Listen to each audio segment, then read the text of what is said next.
13 मई को जो हमें मिलिट्री कोर्ट में जब पेश किया, वो एक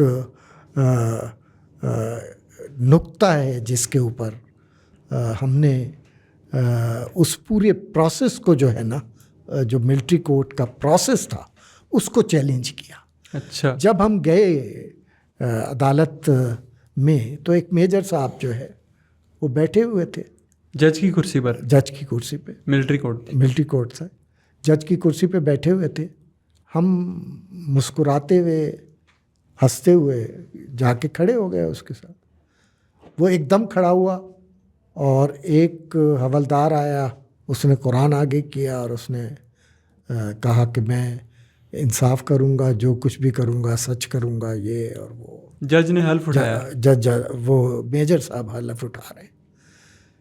मैंने मेजर साहब को कहा कि मेजर साहब, ये ड्रामा करने की ज़रूरत नहीं है, आपने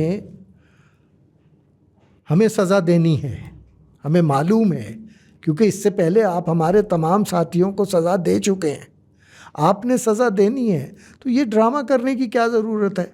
कॉन्स्टिट्यूशन आपके चीफ ने एब्रोगेट कर दिया है। जब कॉन्स्टिट्यूशन ही नहीं है तो आप सबऑर्डिनेट हैं अपने बॉस के, चीफ ऑफ आर्मी स्टाफ के, चीफ मार्शल लॉ एडमिनिस्ट्रेटर के। आप हमें इंसाफ क्या देंगे? हम आपकी ये अदालत तस्लीम नहीं करते, आपने हमें सज़ा देनी है तो दे। उसने कहा, आप क्या समझते हैं, आप वाइट कॉलर हमें शिकस्त दे देंगे? अच्छा।